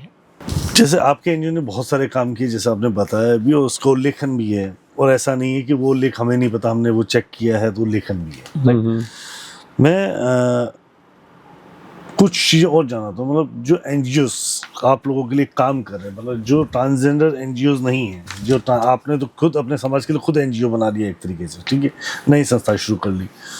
तो जो एनजीओस काम करते हैं, क्या वो काम करने के लिए काम करते हैं या खाली दिखाने के लिए काम करते हैं? देखो, उनकी असलियत क्या है? मैं बताती हूँ। This was the project basis work, ठीक है। प्रोजेक्ट है मेरा, मैंने प्रोजेक्ट ले लिया और प्रोजेक्ट ट्रांसजेंडर के साथ काम कर लिया। हर इंसान कहता है मेरे एनजीओस का टर्नओवर हाई हो, है ना। अब वो सरकार का प्रोजेक्ट तो ले लिया, अब कितना परसेंट उन्होंने काम किया और कितना, जैसे मैं आपको बता दी, कोविड जब पैंडेमिक था तो हम लोगों ने जब लिखा कोविड ने वन टाइम सपोर्टिंग के लिए, ग्लोबल वर्ल्ड बैंक ने हमें $10 मिलियन कम्युनिटीज के लिए दिया, है ना, ऑल ओवर इंडिया के लिए। और उसमें क्या कहा था, कम्युनिटीज को लिए काम करने के लिए दिया। विडम्बना देखो, जो दूसरे बड़े ऑर्गेनाइजेशन थे, क्योंकि उनके पास FCRA था, फंड क्लियरेंस सर्टिफिकेट जो होता है FCRA, वो मात्र हम 5 साल के अंदर, 4 साल के अंदर मात्र $3 मिलियन ही खर्च कर पाए, $7 मिलियन वापस गया। आप देखो कि कितनी बड़ी विडम्बना, जिसमें सिर्फ उन्होंने ग्रोसरी को डिस्ट्रीब्यूट किया। अगर वो पैसा यूटिलाइज होता, एजुकेशन में, जॉब में, बिजनेस में, कहीं भी कन्वर्ट कर सकते थे, तो बहुत सारी जो ऑर्गेनाइजेशंस हैं जो हमारे साथ में कनेक्टेड होती हैं, तो वो सिर्फ प्रोजेक्ट बेसिस को काम करती हैं। वो अपना देखते हैं कैसे प्रोजेक्ट में फंडिंग को इवन जो ग्रास रूट पे काम होना है वाकई में जिसकी जरूरत है। सपोज मुझे वन टाइम सपोर्ट की जरूरत है, क्योंकि कोविड ऐसा था कि ट्रेन बंद थी, सिग्नल बंद थे, बधाइयाँ बंद थी, सब कुछ, तो मुझे क्या चाहिए था, one time support, the money. विवांट का सपोर्ट मेरे लिए प्रपोजल प्रोजेक्ट चल रहा हो कि मुझे HIV टेस्टिंग चाहिए, मुझे ये चाहिए, मुझे ID चाहिए, मुझे वो चाहिए, फूड चाहिए, सबसे पहले तो फूड चाहिए। तो इन्होंने फूड बांट दिया, ठीक है, 2 महीने, 3 महीने, 6 महीने फूड बांट दिया। पर फूड के साथ साथ में मुझे दूध भी चाहिए, सब्जी भी चाहिए। ग्रोसरी आपने सिर्फ ग्रोसरी दे दी, पर ग्रोसरी के साथ मुझे फूड, बाकी चीज की जरूरत का है। तो हमने जब कोविड में किया, तो हम लोगों ने क्या किया, NISD को, मिनिस्ट्री को जब लिखा, तो वन टाइम हमने 1500 रुपए 650 लोगों को राजस्थान में हमने सपोर्ट, जिनके बैंक अकाउंट थे उनको हमने 1500 रुपए का सपोर्ट दिया। पर उसमें ये नहीं कहा कि तेरी आइडेंटिटी कार्ड ट्रांसजेंडर होनी चाहिए, तेरी आइडेंटिटी कार्ड ट्रांसमेंट, किसी भी तरह की आईडी होती रही, तो ट्रांसजेंडर होना चाहिए था। तू ट्रांसजेंडर, हम आइडेंटिफाई कर रहे हैं ना, मेरी ऑर्गेनाइजेशन आइडेंटिफाई कर रही है। तो हमने वो, फिर यहाँ जिनके आइडेंटिटी कार्ड नहीं थे उससे हमने निगम से बात करके और 2,500 रुपए का वन टाइम कैश पेमेंट का सपोर्टिंग कराया। तो ये तो जिस चीज की जरूरत है, बाकी ऑर्गेनाइजेशन मैं बता रही हूँ कि सिर्फ वो यूज करे। जैसे 2002 से बहुत सारी ऑर्गेनाइजेशन है जो HIV अवेयरनेस पे काम कर रही हैं, वो ट्रांसजेंडर्स के HIV पे काम कर रही हैं। तो सिर्फ HIV टेस्टिंग नहीं चाहिए, मुझे लाइवलीहुड चाहिए, मुझे एजुकेशन चाहिए, मुझे रोजमर्रा की जिंदगी में जो मूलभूत सुविधाएं मुझे वो चाहिए, वो सुविधा, मूलभूत अधिकार, मूलभूत सुविधाएं जो नहीं मिल पा रही मुझे उन पे चाहिए। तो हमने 2021 में हम लोगों ने एक प्रोजेक्ट पे काम किया। तो 167 बस्तियों में मैंने काम किया है, जिसमें मेरे डिफरेंट डिफरेंट लोग रहते हैं। हमने वॉश और इंक्लूसिव पे काम किया है। हमने वॉश पे जब काम किया और हमने वॉश पे देखा कि हमारे लिए बच्चों को वॉशरूम नहीं है, हमारे बच्चों के साथ जो बस्तियों में रह रहे हैं उनको किन किन चीज़ों की दिक्कतें आ रही हैं, या जो विकलांग हैं उनको क्या प्रॉब्लम्स आ रही हैं, उन सब पे हमने काम किया। बहुत बढ़िया, बहुत बढ़िया मैम। इंडियन सिनेमा के अंदर या ड्रामेटिक के अंदर या बहुत सारे ऐसे जो शोज आते हैं उसके अंदर किन्नरों को देखकर बहुत सारी पिक्चरें वगैरह बनी हैं। देखो मैं क्या वो सही है? मैं आपको बता रही हूँ, सब चीज़ें बता रही हूँ। इन चीज़ें के हमेशा दैट वाज अ कैरेक्टर में यहाँ पर सेंसर बोर्ड में, पहले तो मैं सेंसर बोर्ड को ये बोलना चाहूँगी कि आपने वहाँ जो कम्युनिटी बनाई वहाँ पर एक सेंसर बोर्ड में मेरे कम्युनिटी का रिसोर्स पर्सन होना चाहिए, वो देखना चाहे कि वाकई में सही है। और रियलिटी शोज जो आ रहे हैं जिसमें मुझे हंसी का पात्र बनाया गया, हमेशा किसी मूवी में देखो तो एक किन्नर किसी पुरुष के पीछे भाग रहा है, या मर्डर 2 में दिखाया है तो हम मर्डर कर रहे हैं। ऐसा कैरेक्टर जब मेरा है ही नहीं, कर मेरे को ऐसे कैरेक्टर के साथ जोड़ा जा रहा है मेरे समाज को, जो मेरा कैरेक्टर है ही नहीं, जो मेरा कैरेक्टर ही नहीं, आप वो कैरेक्टर मेरे को दिखा रहे हो। आपने वो एक कला है, आप कला दिखाओ, पर इस समाज का जो रियलिटी है वो ऐसा मत। एक मैंने शो देखा था इसमें जी पे कि बच्चे को पकड़ के ले जा रहा हो, बच्चे में आत्मा आ गई किन्नरों की, और उस बच्चे के साथ में किन्नरों की आत्मा आ गई और उसको जाके अपने समाज से जोड़ना। ये क्या चीजें दिखा रहे हैं ये मैं भी नहीं जानती हूँ। और ये सब मतलब समाज का मैं कहती हूँ मैं 4 सीढ़ी ऊपर चढ़ती हूँ तो ये सब चीजें होने के बाद मैं 2 सीढ़ी पीछे आ जाती हूँ, फिर मैं 4 सीढ़ी आगे जाती हूँ, फिर कुछ एक चीज आती है तो मैं वापस 2 सीढ़ी पीछे आती हूँ। तो ये तो सालों से चला आ रहा है। और वो एक कलाकार आज देखते हैं हम लोग इंस्टा पे बहुत सारे रील देखे हैं, कुछ लड़के हैं ऐसे बने क्या, तो हम लोग ही नॉट ट्रांसजेंडर, वो कलाकार है, हमें उससे आंकना नहीं चाहिए। और सबसे पहले तो ये चीज़ है, मैं ये भी कहूँगी कि हर स्टेट के अंदर एक जेंडर काउंसलिंग सेंटर होना चाहिए, ताकि मैं वहाँ जब डिसाइड करूँ वाकई मैं ट्रांसजेंडर हूँ या नहीं हूँ, या मैं सिर्फ शौकिया तौर पे रील्स बनाने के लिए बन रहा हूँ। तो जो शौकिया तौर पे रील्स बना रहे हैं ये अपने फॉलोवर बढ़ाने के लिए, प्लीज़ उनको ट्रांसजेंडर्स ना माना जाए। कुल मिला के आप, मैं जहाँ तक मैं समझ रहा हूँ ये सब टीआरपी के लिए किया जा रहा है। Exactly right. और बहुत गलत रूप से कई पिक्चरें और कई नाटक ऐसे हैं, कोई कृत्य ऐसे हैं जो बहुत गलत रूप से आप लोगों की छवि दिखाई जा रही है, जबकि ऐसा है नहीं। एग्जैक्ट, बिल्कुल। मेरा वजूद तो ऐसा था कि इवन आप देखो मुझे उपदेवता माना गया है। मैं अपने आप को उपदेवता यानी देवताओं के साथ में चलने वाले हैं, यानी जैसे president and vice president, that wise तो मेरा वजूद तो वहां था। और मुझे कहाँ लाके खड़ा किया है, मतलब नर नारी से पहले किन्नर थे। तो उपदेवताओं में जब मुझे शिव के गण माना गया है, मुझे अर्धनारीश्वर का रूप माना गया है, और मेरी दशा ये है कि मुझे इस तरह का छवि को दिखाया जा रहा है। आशीर्वाद चाहिए तो पाँव छू लेंगे, बाकी वो चाहिए ना, वो चाहिए कि सबको चाहिए। आशीर्वाद पर मेरे घर के अंदर नहीं होना चाहिए, पड़ोसी घर पे आया तो कैसे आ गया, और ईश्वर ने कहा आपके घर में भेज दिया, भाई मेरे घर नहीं चाहिए। सही है। मतलब इस ड्रामा को भी थोड़ा सा आपको भी लगेगा कि हर चीज़ फिल्मों में दिखाई है, इंस्टाग्राम रील में कोई हकीकत नहीं है, तो आपको भी समझना पड़ेगा उस बात को। राइट। सो मैम, आप लोगों की जो सिस्टम, हेल्थ सिस्टम, आपको गवर्नमेंट कितना हेल्थ सिस्टम सपोर्ट कर रही है? देखो हेल्थ सिस्टम में अभी सरकार ने जैसे जन आधार में मिल रहा है, आपको मिल रहा है पूरा? जन आधार में अभी में सरकार ने आयुष्मान ट्रांसजेंडर कार्ड बनाना शुरू किया और मैं बना रही हूँ। क्या बात है, बहुत तो बढ़िया। आप भी देखो हमने कितनी पहल सेंट्रल गवर्नमेंट तक की करी है, तो सरकार तो करना चाह रही है। अब यहाँ है कि भागीदारी, क्योंकि देखो सरकार ने एक ऑर्डर निकाल दिया, अब ये डिपार्टमेंट के ऊपर है कि डिपार्टमेंट कितना उस पर इम्प्लीमेंट कर रहा है, और दूसरा हमारी सोसाइटी कितनी वहां जाके एक्सेस कर पा रही है। ये बड़ी विडंबना है कि वो एक्सेस करने के लिए उससे खुद को जाना पड़ेगा, कोई घर बैठी नहीं देगा आकर के। पर ये सब चीज है लॉक ऑफ नॉलेजेबल नहीं होने की वजह से, अवेयरनेस नहीं होने की वजह से वो कहाँ पर जाके इस स्कीम्स को लें या करें।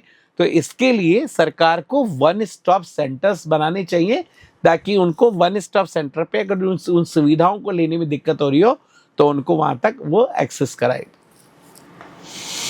वाकई मैम आप बहुत अच्छा काम कर रही हैं और बहुत सारी चीज़ों की बदलाव की ज़रूरत भी है।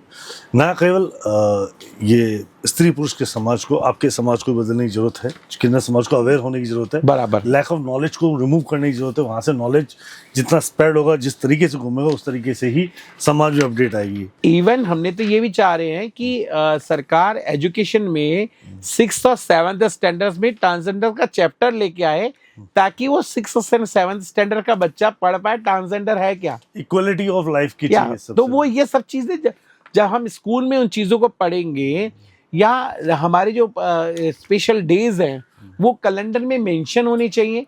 जैसे 15 अप्रैल को ट्रांसजेंडर डे है, 20 नवंबर को ट्रांसजेंडर रिमेम्बरिंग डे है। इवन अगर ये सब चीजें उसमें मेंशन हो तो ऑब्वियसली ऑटोमेटिक अवेयरनेस आएगी, धीरे और धीरे बदलाव जैसे आएगा। हम लोग कहते हैं होमोफोबिया डे, ये सब जब तक मेंशंस होंगी ऑब्वियसली कि सोसाइटी, समाज सब करेगा। और हर एक अपनी पोस्ट पे ये डाल। मैं तो इवेंट करी जो मेरे आपके चैनल के माध्यम से जो मेरा ये चैनल लाइक और इंस्टाग्राम और ये सरप्राइज करेंगे या आप उसको लाइक करेंगे, तो साथ साथ एक कंटेंट भी डाले, व्हाट इज योर व्यूज, आपके व्यूज क्या है, और आपके व्यूज आप अपने अपने इंस्टाग्राम आईडी पे डाली, ना कि मेरे कमेंट्स में डालने से बेटर है आप अपने आईडी पे व्यूज पे डाले, वो ज्यादा अवेयरनेस आएगी। जी, that was supporting for me. Right ma'am. So यहाँ पे नफरत नहीं चाहिए और इग्नोरेंस नहीं चाहिए, यहाँ सपोर्ट चाहिए, एक्सेप्टेंस चाहिए और इक्वलिटी ऑफ या वैल्यूशन, हम इक्वलिटी चाहिए हमें यहाँ पे। क्योंकि हम हमारा कॉन्स्टिट्यूशन लॉ में आर्टिकल 13 में यही कह रहे हैं कि समानता का अधिकार बात करें, समानता। तो जहां हम पुरुष और महिला को बराबर दिखते हैं, वहां तीनों जेंडर बराबर हो जाए, महिला, पुरुष और ट्रांसजेंडर, जो तीनों इक्वालिटी की बात कर रहे हैं। हम जहाँ इक्वालिटी की बात कर रहे हैं, हम इंक्लूजिंग की बात कर रहे हैं, तो इंक्लूजिंग और इक्वालिटी तब आएगी जब हम कंधे से कंधा मिला के साथ में चलेंगे। मैम कुछ रैपिड फायर बात करेंगे और कुछ मिथ और फैक्ट बात करेंगे। किन्नर समाज का अलग कोई भगवान है? किन्नर समाज का भगवान नहीं है, हमारी कुल देवी है जो माँ बहुचरा है, और जिसकी हम पूजा करते हैं, जो मुर्गे पे सवार है। और मेहसाणा के अंदर, गुजरात में इसका एक मंदिर है जो मेहसाणा के अंदर है। और मैं शिव को अपना आराध्य मानती हूँ और श्री कृष्ण की पूजा करती हूँ मैं, क्योंकि शिव के बिना कृष्ण अधूरे और कृष्ण के बिना शिव अधूरे हैं, और कोई स्पेशल अलग से भगवान नहीं है। हाँ, वहाँ पर तमिलनाडु के अंदर अहिरावण है, जिससे एक दिन का अहिरावणी जो पूजा होती है, जिसको कुलंगुम बोलते हैं, जो अभी चल, वहाँ एक दिन अहिरावण के साथ विवाह होता है और दूसरे दिन उसके स्वागत। तो वो लोग वहाँ पर वो जोगती समाज करता है। और इवन ये बाकी कोई स्पेशल ऐसा हमारा कोई गॉड नहीं है, हम सब भगवानों को सब भगवान है हमारे जैसे, जिस समाज में आप पैदा हुए उस समाज के भगवान। राइट मैम, एक बहुत बड़ा भ्रांति या सत्य ये आप बताएंगे कि जब किसी किन्नर की मृत्यु हो जाती है तो ऐसा बोला उसको चप्पलों से पीट के, बोरी बंद करके रातों रात ले जाके जला दिया जाता है? डैड साहब बिल्कुल ही गलत है। और ये सब चीजें जो मिथ्याएं बना रखी हैं, ये कह रहे, आज मैं पूजनीय हूँ, महामंडलेश्वर हूँ, क्या मेरे शिष्य या मैंने आपकी बहन बनी हुई या इनकी माँ बनी हुई हूँ, तो जब मेरी डेथ के, तो क्या आप चाहेंगे कि मेरे को को जूता मारे? या आपकी मैं बहन बनी तो आप चाहेंगे मेरी बहन को? ये सिर्फ मिथ्याएं बना दी गई हैं हमारे प्रमाण। पहले क्या था, न तो कब्रिस्तान में जगह थी, न शमशानों में जगह थी। मजबूरन मुझे समाज को घरों में ही दफना दिया था, कभी किसी ने देखा ही नहीं।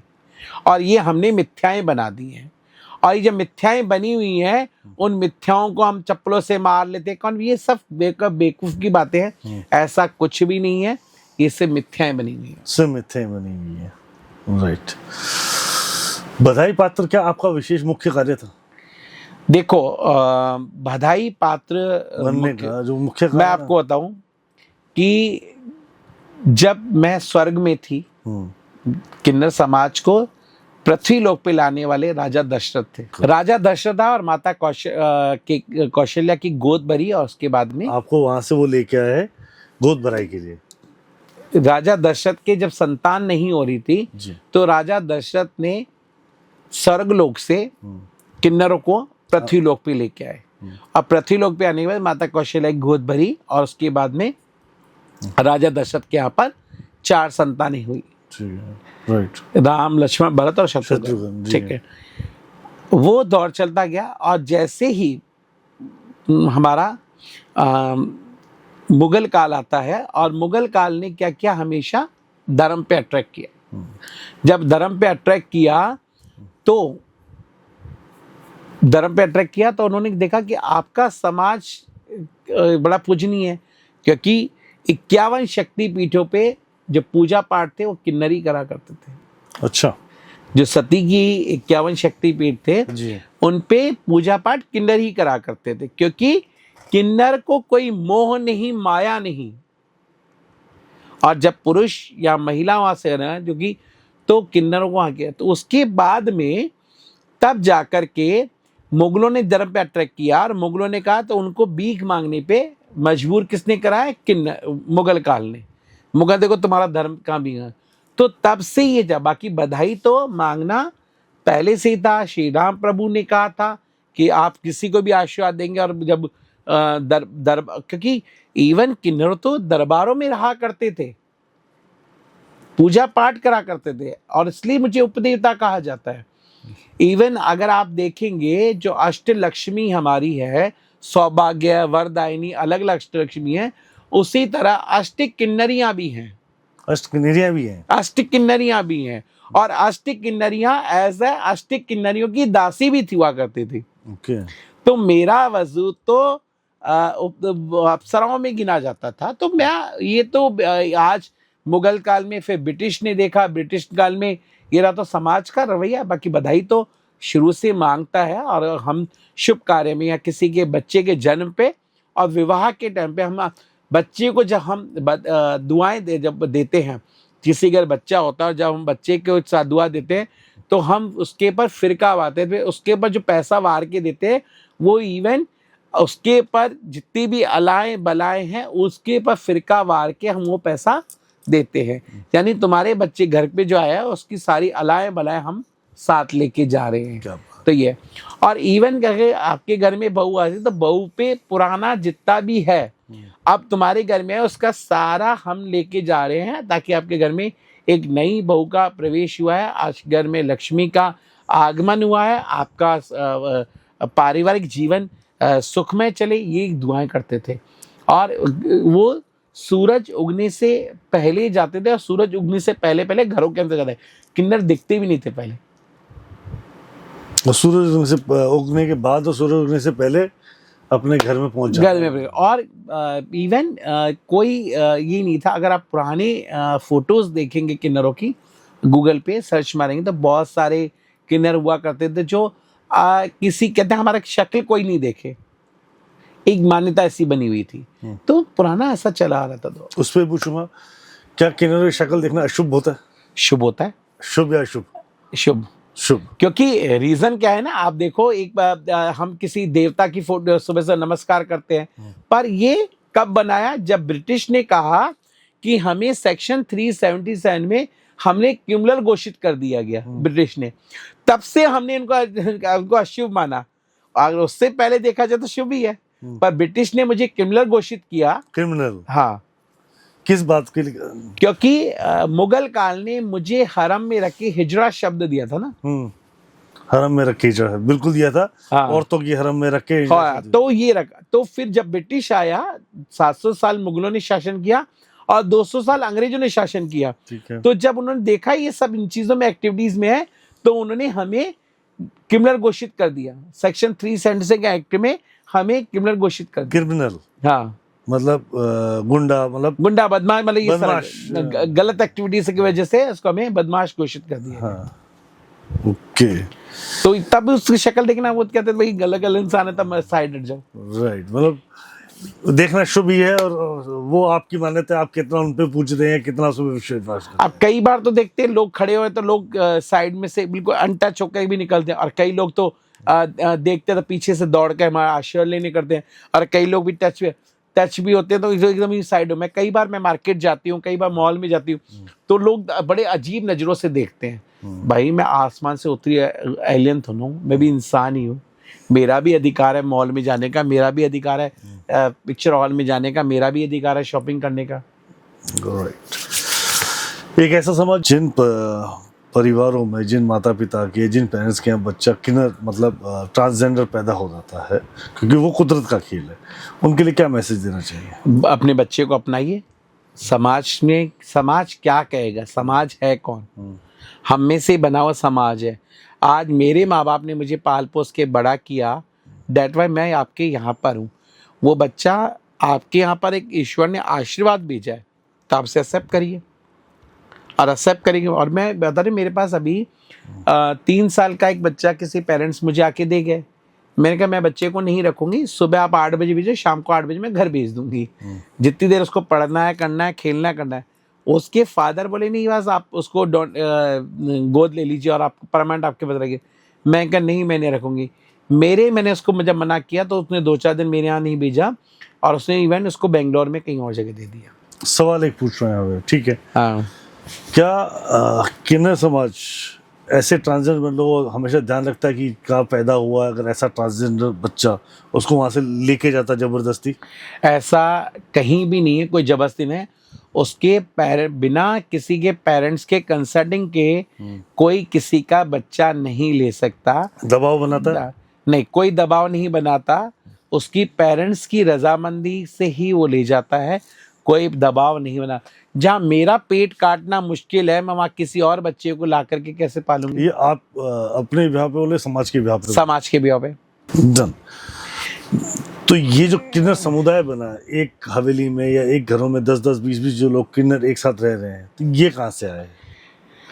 देखो, मैंने कहा माइग्रेंट पॉपुलेशन है। 10 साल की उम्र में जब मुझे सोसाइटी, परिवार ने एक्सेप्ट नहीं किया, तो मैंने प्लान करके कहाँ चली गई? दूसरी जगह, समाज के अंदर, किन्नर समाज के अंदर चली गई। तो उन्होंने मुझे एक्सेप्ट कर लिया। मैं चल के खुद आई 10 साल बाद, जब मेरे माँ बाप ने मुझे घर से बाहर निकाल दिया। तो वो है, और मजबूरन मुझे कहीं और जगह नहीं मिलती, इसलिए 25-50 लोग हम वहीं जगह रहते हैं। और सबसे बड़ी चीज मैं आपको ये बताऊंगी कि मैं उन समाज की जो आज जातिवाद को लेके बात करते हैं, एक एग्जाम्पल इस किन्नर समाज से लेना चाहिए। एक छत के नीचे किसी भी जाति, किसी वर्ग का बच्चा हो, हम उसे गले लगा करके अपने पास रखते हैं और एक थाली में बैठ के एक जगह छत के नीचे रह के खाना खाते हैं। ये सबसे बड़ा एग्जाम्पल है जहाँ पर लोग आज भी किसी जातिवाद को लेकर के एक दूसरे से छुआछात करते हैं। तो ये समाज के लिए बहुत बड़ा एक एग्जाम्पल है। समाज से सीखिए। समाज एक छत पे किसी वर्ग का बच्चा हो, हम उसे गले लगाते हैं, कोई नाक नहीं लगाते। क्या बात है, बहुत बढ़िया, ये अति उत्तम बात है। ये बात तो सीखने वाली है, सीखना बहुत कुछ है, बिल्कुल सीखने वाली है। तो पुष्पा, आप कुछ संदेश देना चाहेंगे समाज को सीधा सीधा? मैं समाज से एक ही संदेश देना चाहूँगी आपके चैनल के माध्यम से कि जैसे भी हैं बच्चों को एक्सेप्ट कीजिए और हमेशा ये मत सोचिए कि समाज बदलेगा। समाज को बदलने के लिए हमें भी अपने आप को बदलना चाहिए, एक जज्बा होना चाहिए, एक चैलेंज होना चाहिए, क्योंकि हर एक सुबह एक चैलेंज लाती है और शाम को एक तजुर्बा लेके घर के अंदर जाइए। जब चैलेंज और तजुर्बा जिंदगी में साथ में, तो कोई भी मंजिल दूर नहीं है, उसको आप पा सकते हैं। बहुत बढ़िया, बहुत बढ़िया। तो इसी के साथ आज का सेशन यहाँ हम समाप्त करेंगे और आगे मिलते रहेंगे मैम से और इस बारे में जानते रहेंगे कि नई आगे जो योजनाएं अपने किन्नर समाज के लिए भी कर रही हैं और दूसरी सोसाइटीज़ को बदलने के लिए कर रही हैं, उस पर हम इनका बिल्कुल साथ और सहयोग देंगे। और मैं आपसे भी उम्मीद करूँगा आप भी किन्नर समाज के साथ जो सहयोग कर सकते हैं प्लीज़ करें, ताकि एक इक्वलिटीज़ का मौका उनको भी मिले, बराबरी का जगह उनको मिले, स्थान मिले, ताकि वो अपने जीवन में वो बदलाव ला सकें जिनकी उनको ज़रूरत है। व्यापार करने का हक हर किसी के पास है। आपको पैसा भले मत दीजिए, पर व्यापार अगर कर रहे हैं तो आप उनको व्यापार का सपोर्ट कर दीजिए, मोरल सपोर्ट कीजिए। जॉब अगर कर दे रखते हैं तो जॉब दीजिए, या जो भी आप कर सकते हैं प्लीज़ उनकी हेल्प करने के लिए जो भी कर सकते हैं कीजिए। पर हाँ, अगर बदन बेच रहा है आप बिल्कुल उनको देखते हैं, बोलिए, समझाइए। नहीं समझे तो आप उनकी आसपास जो आपकी संस्थाएं हैं, जैसे मैम की एक संस्था है नई भोर, तो उस ऐसी संस्थाओं को संपर्क कीजिए, उनको बता दीजिए भाई आप वहाँ पे कुछ उनको हेल्प कर सकते हैं, या वो लोग वहाँ पे ऐसा बदन बेच रहे हैं तो ताकि वो लोग उनकी हेल्प कर सके। क्योंकि हर जगह पर हर एक इंसान नहीं पहुंच सकता, हर जगह पर एक इंसान नहीं पहुंच सकता, हर जगह हम जैसे इंसान पहुंच सकते हैं। हम सब मिलकर एक समाज बनाते हैं, हम सब मिलकर एक नए समाज की शुरुआत जरूर कर सकते हैं। तो प्लीज कीजिएगा। Right ma'am, thank you to being here. आप बहुत हमारे अदब यहाँ आने के लिए बहुत बहुत धन्यवाद। आपका मैं तहे दिल शुक्रिया दूं। तो आप यहाँ पे आए, आपने बहुत अच्छे से बात समझाई, और मैं उम्मीद करता हूँ कि आपको अपनी जो आपने नई सोच भोर है, जो आपकी नई भोर है, जो नई सोच है, और जो आपने प्रोजेक्शन लेके चल रहे हैं अपने समाज को, वो बहुत जल्दी पूरा। मैं इसके आपको बहुत बहुत शुभकामनाएं देता हूँ, बहुत जल्दी। बहुत खुश है। धन्यवाद। Radhe Radhe ma'am. Radhe Radhe Radhe Radhe to all. Radhe.